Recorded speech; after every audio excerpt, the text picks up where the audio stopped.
nice spatula to do this to help us. And we're going to flip them over just like this. And when you take a look at that, we're browning really nice on the other side.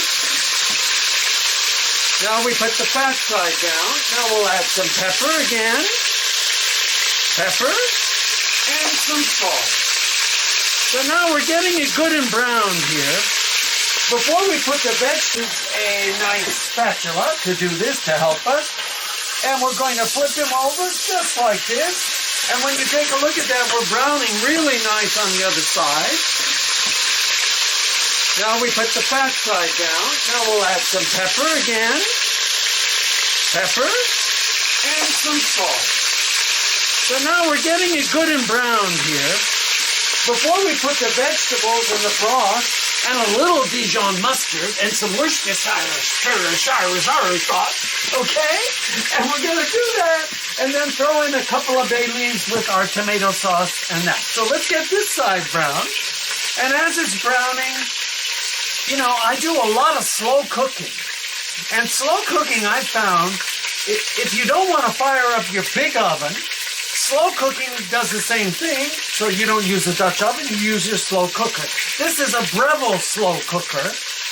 You kind of by now probably know, after all these months of the Carpizzo's Kitchen, that we like Breville products, because I really like how they perform and how they hold up. So now we have this, and I'm going to flip him again.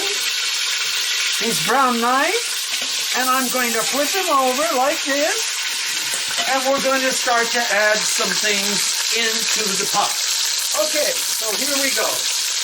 Let's get our vegetables in. A couple of onions that you quarter, and about 3 or 4 carrots that you quarter. Get it on top. Get it on top of the meat. There we go. And then we're going to throw in some tomato paste. You can use or tomato crushed, whatever you have in the house. Just put that right on top, just like that, right on top. And then we're going to throw some broth in there. I'm using beef broth. You could use vegetable broth. I'm using beef broth. So right on top, we go right on top. So now we have a nice amount of broth. I'm going to use a nice spatula to do this to help us.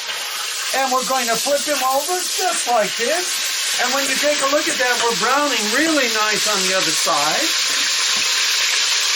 Now we put the fat side down. Now we'll add some pepper again. Pepper. And some salt. So now we're getting it good and browned here. Before we put the vegetables in the broth,